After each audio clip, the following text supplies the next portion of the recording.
안녕하세요. 경기대학교 교양학부 이국희 교수입니다. 오늘은 작업기억과 언어적 지식에 대해서 다루어 보고자 합니다. 지금은 조금 생소하실 수 있지만 설명을 들으시다 보면 잘 이해가 되리라고 생각합니다. 금일 강의에서 다룰 내용은 크게 네 가지인데요. 먼저 지식의 정의, 지식이 무엇인지 다룰 것이고요. 두 번째는 지식의 유형에 대해서 살펴볼 것이고, 세 번째로 우리 지식을 형성하고 지식을 재구성하는 핵심 시스템으로서의 작업 기억에 대해서 살펴볼 것입니다. 우리 뇌에 있는 지식 형성 회로라고 일단 기억해 두시면 좋겠습니다. 마지막으로 이러한 지식 형성 회로인 작업 기억을 통해서 구성된 지식들 중 언어적 지식, 말 그대로 한국어, 영어, 중국어, 일본어 같은 언어로 표현할 수 있는 지식에 대해서 살펴보고자 합니다. 그럼 지식이라고 써있는 세 번째 슬라이드로 넘어가 볼까요? 지식이란 뭘까요? 사전에는 이렇게 정의가 되어 있습니다. 어떤 대상에 대하여 배우거나 실천을 통하여 알게 된 명확한 인식이나 이해, 이렇게요. 배운다는 것은 강의를 듣거나 책을 보거나 관찰하는 것 같은 것을 의미합니다. 보통 학습이라고 부르는 과정이죠. 이 과정에서 어떤 대상 혹은 사건에 대해 명확한 인식이나 이해를 가졌다면 그것이 지식입니다. 또 실천할 수도 있는데요. 사실 우리는 뭔가 직접 수행하는 과정에서 배울 때가 많죠. 여행지에서 현지 사람들을 직접 경험하면서 배우고, 봉사활동을 하면서 직접 또 경험하면서 배우고, 어떤 과제를 하면서 그 과제에 대해 잘 몰랐던 것을 깨닫기도 합니다. 문제를 눈으로 보기만 할 때는 해결 방법이 잘 떠오르지 않았는데, 문제에 가까이 가서 어떻게든 풀어보려고 이렇게도 해보고 저렇게도 해보고 또 시행착오를 경험하게 되면 그 과정에서, 그 실천의 과정에서 명확한 인식과 이해, 즉 지식을 얻게 될 때가 있습니다.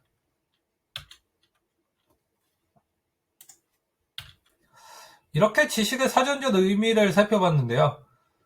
이러한 우리 인간은 지식을 그럼 어떻게 소유하고 있을까요? 지식이라고 할 때 지식이 뭐냐라는 것은 사전적 정의를 통해서 알았는데, 이런 지식이 어떻게 저장되어 있길래 우리는 지식을 소유할 수도 있고, 그래서 그 소유한 지식을 사용하고 때로는 변형하고 심지어 새로운 지식을 만들거나 또 다시 습득하는 것이 가능할까요? 이 질문을 해결하기 위해서는 이 지식을 연구하는 분야, 즉 인지심리학이라는 분야에서 지식을 어떻게 정의하고 있는지 살펴볼 필요가 있습니다. 인지심리학에서는 지식을 이렇게 정의합니다. 환경에 존재하는 정보들에 대한 체계화된 기억, 이렇게요. 마지막 부분이 특히 중요한데요. 체계화된 기억, 이것이 지식이라고 할 수 있습니다. 한마디로 압축할 수도 있겠는데요. 뭘까요? 네, 맞습니다. 바로 기억입니다. 여러분이 그동안 지식에 대해서 어떻게 생각해 오셨는지 제가 다 알긴 어렵지만, 그래서 또 사전적인 정의를 알고 계셨는지, 또 그렇지 않은지 이것도 잘 모르겠지만 사실 이것은 크게 중요하지 않습니다. 이제 지식하면은 단 한 단어만 대응시키시면 됩니다. 바로 기억, 영어로는 메모리죠. 지식이 기억이라는 것은 여러 가지 의미를 내포하는데요. 첫째, 여러분이 가지고 있는 기억, 곧 여러분이 가지고 계신, 소유하고 있는 기억이 곧 여러분 자신이라는 겁니다. 여러분은 자신을 어떻게 표현하시나요? 자기소개를 해본다면 어떻게 자신을 표현하시겠습니까? 그리고 그렇게 표현하면서 여러분은 어떤 것을 근거로 삼으셨나요? 그렇죠. 결국 여러분의 기억에 의존했을 겁니다. 여러분이 자신에 대해서 무엇을 기억하고 있는지가 자기 자신에 대한 기억이고, 이걸 체계화시켜서 표현하는 것이 자기소개 혹은 자기소개서 작성이겠죠. 자기소개가 기억에 의존한다는 것은 더 중요한 사실을 내포하는데요. 여러분의 기억이 곧 여러분의 정체성이 될 수 있다는 겁니다. 여러분은 정체성이 확실하신가요? 이 질문에 네 라고 바로 대답할 수 있다면 여러분 자신에 대한 기억이 체계화되어 있는 사람일 겁니다. 자신에 대한 체계화된 기억, 즉 자기 자신에 대한 지식, 자기 자신에 대한 정의, 즉 영어로는 셀프 데피니션이 확실한 사람이겠죠. 그런데 자신에 대한 기억에 체계화가 되어 있지 않다면 어떨까요? 내가 뭘 좋아하는지 체계화되어 있지 않고 내가 그동안 어떤 지식들을 습득했으며 그 지식들을 어디다 쓸 수 있는지 이런 것들도 정리정돈되어 있지 않고 내가 잘하는 것들에 대해서도 정리정돈되어 있지 않고 나의 성격, 선호에 대해서 이런 기억이 체계화되어 있지 않다면 정체성이 불확실할 것입니다. 자기소개를 명확하게 할 수 없겠죠. 이처럼 내가 누구인지라는 간단한 질문조차도 우리의 기억에 의존합니다. 여러분 자신의 정체성에 대한 지식이 명확한지 아닌지는 바로 여러분 자신이 이 자식이 자신에 대한 기억, 자기 자신에 대한 정의에 대한 기억을 체계화시켜서 지식으로 만들었느냐 아니냐에 달려 있습니다. 여러분이 그동안 체계화시켜둔 기억들의 집합이 바로 여러분 자신이다. 이렇게 표현할 수도 있겠습니다. 정체성이 시간이 지나면 자동적으로 확립될 것이라고 생각하면서 방치해두지 않았으면 좋겠어요. 물론 그렇게 방치해두어도 정체성을 발견하는 시간이 오긴 올 겁니다. 그런데 그 나이가 연구 결과에 따르면 한 45세 정도다. 이것은 꼭 알아두시고요. 45세 때 정체성을 발견하고 그때 처음 직업을 가지신 분은 자기 기억을 체계화시키시는 일을 이래도 정말 괜찮다면 계속 미루셔도 괜찮습니다. 근데 나는 대학 졸업하자마자 혹은 좀 더 공부해서 대학원을 졸업하자마자 즉 20대 후반이나 30대 초반에 나의 정체성에 부합하는 지식들을 사용하는 직업을 가지겠다. 이렇게 생각하시는 분은 자기 자신의 기억들을 체계화시키고 정리정돈해 나가는 작업을 더 이상 미루시면 안 됩니다. 그리고 어떻게 보면 이 강의 전체가 지식을 체계화시키는 방법에 대한 강의라고 생각하시면 되겠습니다. 물론 이 강의 내용을 실제로 적용하는 것은 이제 각자의 몫이지만요. 이렇게 체계화시킨 기억, 즉 지식을 살펴봤는데요. 그럼 이런 지식에는 어떤 유형이 있을까요? 5번째 슬라이드로 넘어가 보겠습니다. 불꽃놀이하는 어린아이가 있는 슬라이드입니다. 네, 우리가 기억을 형성하기 위해서는 몇 가지 단계를 거쳐야 하는데요.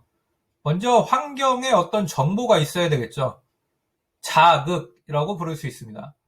그럼 환경에 있는 정보와 자극은 어떻게 우리 뇌에 들어오게 될까요? 바로 눈, 코, 입, 귀, 피부와 같은 감각기관을 통해서 들어옵니다. 즉 우리 감각기관은 외부 세계에 있는 정보를 습득하는 기관인 것이죠. 예를 하나 들어보겠습니다. 지금 사진을 보시면 한 어린이가 불꽃놀이를 하고 있는데요. 손에는 불꽃놀이 막대를 들고 심지에 불을 붙인 다음에 이렇게 한 바퀴 돌려서 원 모양을 만들었습니다. 여기까지는 별로 이상할 것이 없습니다. 근데 좀만 더 생각해보죠. 지금 불꽃의 실제 위치는 어디일까요? 어린이의 손을 보면 추정할 수가 있습니다. 원의 아랫부분, 즉 중앙이 심지입니다. 그런데 왜 우리는 심지만 불타는 모습을 보지 않고 원을 보고 있을까요? 지금 혹시 제 질문을 한 번도 의심해 보시지 않은 분이 있다면 이제 한번 의심해 보세요. 화창한 여름날 당신은 지금 애인과 함께 강가로 놀러가서 불꽃놀이를 하고 있습니다. 한번 상상해 보시죠. 근데 애인이 갑자기 야, 잘 봐! 이렇게 하더니 불꽃놀이로 글자를 쓰기 시작하는 거예요. 근데 나는 굉장히 빨리 쓴 그 글자를 단번에 알아볼 수 있었죠. 바로 영어로 LOVE라는 것을요. 자, 다시 질문입니다. 지금 불꽃의 심지는 어디 있나요? 아마 E라는 글자, 즉 LOVE 할 때 E 글자의 마지막 획에 있겠죠. 근데 여러분은 어째서 LOVE를 다 볼 수 있는 겁니까? 사실 그동안 여러분이 당연하게 생각했던 이러한 현상은 결코 당연한 것이 아닙니다. 우리 눈이 감각한 정보를 우리 뇌가 잠깐 붙잡아두지 않는다면 일어날 수 없는 일이거든요. 무슨 말이냐고요? 불꽃놀이로 원을 만들거나 글자를 쓸 때 심지가 지나온 길에 대한 것을 우리네가 잠깐 붙잡아두는 시간이 있다는 겁니다. 몇 초 전에 본 시각 정보의 자취라고 볼 수 있겠죠. 이런 자취를 남겨두는 시간이 있고요. 또 우리 귀는 몇 초 전에 들은 청각 정보를 수집하는데 우리 뇌가 그 정보의 자취를 남겨두는 시간이 있습니다. 또 몇 초 전에 느낀 뜨거운 감각의 자취를 남겨두는 시간도 있죠. 몇 초 전에 맡은 냄새의 자취를 남겨두는 그런 시간도 있습니다. 그래서 여러분은 불꽃놀이를 할 때 원의 자취, 그리고 사랑한다 라는 영어 글자의 자취를 볼 수 있는 것이죠. 그리고 전문가들은 이렇게 외부 세계에서 습득한 정보를 우리네가 잠깐 머물게 하는 순간을 감각기억이다 라고 부릅니다. 근데 이 감각기억은 아직 지식은 아닙니다. 왜냐고요? 지식이 되기 위해서는 아까 정의에서 살펴봤지만 체계화가 되어야 되잖아요. 감각기억은 아직 체계화되기 전에 기억이기 때문에 지식은 아니지만 그래도 중요하죠. 왜냐고요? 지식의 시작이라고 볼 수 있으니까요. 그러나 모든 감각기억이, 즉 잠깐 머물렀던 기억이 체계화되는 것은 아닙니다. 대부분은 그냥 잠깐 머물다가 소멸됩니다. 그럼 잠깐 머물러 있던 이런 감각 기억 중에 어떤 것이 체계화돼서 마침내 지식이 될까요? 이 질문에 답하기 위해서는 선택이라는 말을 해야만 합니다. 잠깐 머물러 있는 동안 여러분이 선택한 정보가 체계화될 가능성이 높다, 이런 뜻입니다. 그리고 잠깐 머물러 있는 동안 여러분이 체계화하기로 선택한 정보는 대부분 여러분의 생존 혹은 인생의 성공에 중요한 정보겠죠. 이제 비밀이 하나 풀렸습니다. 우리 뇌는 왜 감각기관을 통해서 들어온 환경 정보들을, 어떤 자극들을 잠깐 머물게 하는 걸까요? 네, 맞습니다. 바로 우리에게 선택의 시간을 주기 위해서입니다. 지금 입력된 정보를 버릴지 아니면은 체계화시켜서 저장할지, 이런 중요한 선택을 할 수 있는 시간을 주기 위해서 감각기관에 들어온 정보를 잠시 이렇게 머물게 하는 겁니다. 그리고 말 그대로 이제 선택이 일어나겠죠. 전문가들의 표현에 빌리자면 선택적 주의, 영어로는 selective attention이라고 부릅니다. 혹시 바로 앞 강의에서 크리스토퍼 차브리스 그리고 다니엘 시몬스의 보이지 않는 고릴라 실험을 기억하시나요? 사실 그 실험의 진짜 이름은 이 고릴라 실험이 아니고요. 바로 선택적 주의 실험입니다. 그럼 여러분들의 선택은 뭐였죠? 연구자들이 지시했던 흰 옷 입은 사람들의 농구공 패스 횟수였습니다. 그럼 여러분들의 감각기관에 잠깐 머물렀지만 여러분들의 선택을 받지 못해서 버려진 것은 뭐였나요? 네, 고릴라였죠. 그리고 제가 보여드린 두 번째 영상으로 혹시 기억하신다면 커튼색 변화가 바로 버려진 정보였습니다. 이렇게 감각기관의 정보가 입력되었다고 해서 모든 정보가 다 우리 뇌에 저장되지는 않습니다. 선택을 받은 일부 정보들만 체계화라는 과정을 통해서 저장이 되고요. 이렇게 체계화된 기억들에만 지식이라는 이름이 붙습니다. 제가 계속 체계화를 강조하고 있다는 것을 아실 수 있을 텐데요. 그럼 이러한 체계화는 어떻게 이루어질까요? 바로 이것을 살펴보기 위해서는 우리 뇌의 기억 체계화 회로, 즉 작업 기억을 살펴봐야 합니다. 영어로 워킹 메모리라고 부르는 작업 기억은요, 말 그대로 기억을 체계화하기 위해서 열심히 일하는, 워킹하는 우리 뇌의 회로입니다. 여러분이 시험 공부할 때 가장 두드러지게 사용하는 회로가 이 작업기억 회로입니다. 또 면접을 보기 위해서 면접 스크립트를 열심히 외웠다. 그때 사용한 회로가 바로 작업기억이고요. 새로 만든 SNS 계정의 아이디와 비밀번호를 외울 때 사용한 것이 바로 작업기억입니다. 그리고 이렇게 외우는 작업을 학술적으로 표현하면 부호화, 영어로는 인코딩이라고 부르죠. 공학을 전공하시는 분들은 부호화라는 말을 잘 알고 있습니다. 왜냐하면 이게 원래 컴퓨터 공학 용어니까요. 그런데 인간의 뇌가 기억을 저장하는 과정도 이렇게 인코딩, 부호화라고 부릅니다. 인간 뇌의 작용을 컴퓨터에 비유한 것이죠. 그리고 이렇게 부호화된 지식은 평생 기억할 수 있는 장기 기억으로 저장이 되는데, 바로 이렇게 장기화된 기억, 이것을 지식이라고 부릅니다.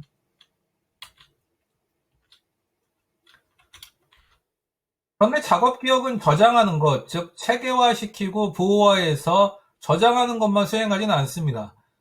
반대 방향으로도 일을 하는데요. 작업 기억을 만드는 방향으로만 일을 하는 게 아니라 작업 기억을 인출하는, 즉 장기 기억을 불러오게 하는 일도 한다는 뜻입니다. 이것도 사실 컴퓨터에 저장된 파일을 불러온다는 것과 같은 의미로 컴퓨터에 비유한 용어인데요.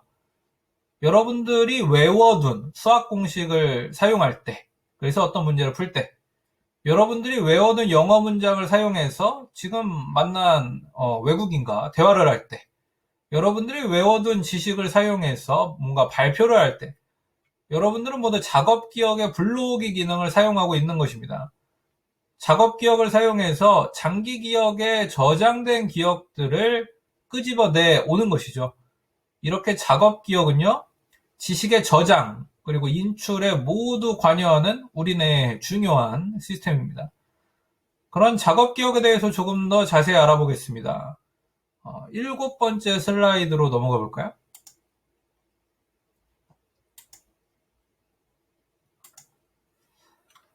네, 작업 기억 회로는요, 4가지 세부적인 기능을 가집니다. 먼저 중앙 처리 장치, 거기 이제 그림에 보시면 Central Executive라는 것이 있죠. 이 중앙 처리 장치는 감각 정보가 소리만으로 되어 있는지, 시각적인지, 아니면 다양한 감각들이 함께 존재해서 있는지, 또 정리정돈이 필요한지, 이런 식으로 분류하는 작업을 합니다. 또 소리에 더 주의를 기울여야 되는지, 아니면 글자에 더 주의를 기울여야 하는지, 사건의 흐름에 더 주의를 기울여야 하는지, 이런 것을 통제하는 기능도 가지고 있습니다. 즉 여러분이 지금 제 강의를 들으시면서 PPT를 봤다가, 또는 또 제 목소리에 주의를 기울이셨다가, 또 PPT를 봤다가, 이렇게 자극의 종류를 스위치할 수 있는데요. 그게 바로 중앙 처리 장치의 기능으로 가능한 일입니다. 그리고 우리 뇌의 전두엽, 요 앞부분, 요 부분이 이제 전두엽인데요. 요 부분이 중앙 처리 장치 기능을 수행합니다. 다음은 운, 고리, 영어로는 포놀로지컬 루프라는 곳인데요. 청각적 정보가 잠시 머물러 있을 때 그 정보가 중요하다면 해당 청각 정보를 여러 번 되뇌기할 수 있게 해주는 곳입니다. 라디오에서 나오는 정보가 정말 중요해서 내가 메모를 할 필요성을 느꼈다. 근데 메모하기 전까지 그러면 어떻게 해야 될까요? 우리 뇌에서 뭔가 반복 재생할 필요가 있겠죠. 이게 바로 음음고리의 역할입니다. 반복 재생이 실제로 가능하게 이렇게 만들어주는 장치가 바로 이렇게 음음고리고요. 우리 뇌의 이 좌측, 그 다음에 우측, 이 측두엽에 있습니다. 그러니까 이 귀와 가장 이 가까운 부분에 있는 거죠. 자, 다음은 비주어 스페셜 스케치패드, 우리말로는 시공간 스케치패드라고 부르는 부분입니다. 이름에 드러나 있듯이 이 부분은 시각적인 정보가 잠시 머물러 있을 때 이 정보를 적극적으로 처리해서 저장할 수 있도록 도와주는 부분입니다. 대표적인 시각 정보는 바로 글자라고 볼 수 있죠. 그래서 이런 글자 정보를 처리해주는 기관이 바로 이 시공간 스케치 패드입니다. 우리 뇌 뒷부분, 요 뒷부분이죠. 이 후두엽이라고 부르는 부분인데요. 이 후두엽이 시각 정보를 처리해주는 이 대표적인 기관입니다. 다음은 이 그림 가운데에 있는 에피소딕 버퍼라는 부분인데요. 번역하자면 일화 완충 장치라고 할 수 있습니다. 완충 장치라고 하면 어떤 것이 떠오르시나요? 그렇죠. 뭔가 충격을 완화하는 장치입니다. 어떤 큰 힘을 분산시켜서 작게 만드는 장치가 바로 완충 장치입니다. 그럼 일화를 어떻게 완충한다는 것은 무슨 뜻일까요? 일화는 어떤 사건, 에피소드를 의미하는데요. 사실 여러분들이 하루 동안에 경험하는 사건들의 그 분량은 엄청나겠죠. 그것을 영상으로 찍어서 여러분들의 PC에 저장한다면 하루하루 저장하는 영상 분량이 기본적으로 테라바이트 단위가 아마 넘을 겁니다. 그런데 실제로 여러분은 이 모든 사건을 다 기억하고 계신가요? 이 모든 사건을 다 장기 기억, 우리의 롱텀 메모리에 저장하실까요? 그건 아닙니다. 우리 뇌는 그렇게 기능하지 않습니다. 일화 중에서 가장 중요한 부분만 완충해서, 즉 비슷한 말로는 가장 중요한 부분을 축약하고 압축하고 편집해서 기억합니다. 이 기능을 하는 것이 바로 일화 버퍼입니다. 우리 뇌의 전두엽과 해마 부분이 이러한 축약, 압축, 편집 기능, 이 부분이죠. 기능을 수행을 합니다. 자, 그럼 이제 다음 슬라이드로 넘어가서 작업 기억이 정보를 체계화하는 방식을 좀 더 구체적으로 살펴보겠습니다. 작업 기억은 크게 두 가지 방식으로 정보를 체계화해서 장기 기억에 저장합니다. 하나는 되뇌기라고 부르는 방식인데요. 지금 간판이 하나 보이실 텐데, 이 서점 간판이죠. 간판에 있는 전화번호를 외우거나 스마트폰에 저장하려고 할 때, 만약에 이제 그 전화번호가 여기 써 있는 대로 02-2274-6482다. 그러면은 여러분은 아마 이렇게 되뇌기 하겠죠. 02-2274-6482, 02-2274-6482 이렇게요. 또 영어 단어를 외울 때 여러분이 가장 많이 사용하신 전략, 또 사용하셨던 전략이 바로 이 되뇌기일 겁니다. 북책, 하우스, 집 이렇게 되뇌기를 하셨었겠죠. 이처럼 어떤 정보에 대한 되뇌기 또는 영어로는 시연하다라는 의미를 가진 리허설을 충분히 반복할 경우에는 체계화가 되어서 우리 장기 기억에 저장될 수 있습니다.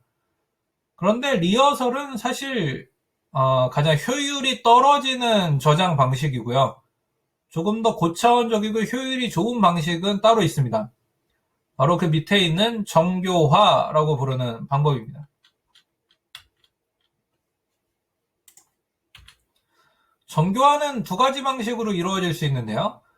하나는 지금 내가 보고, 듣고, 느끼는 것과 이미 내 머릿속에 있는 정보를 연결시키는 겁니다.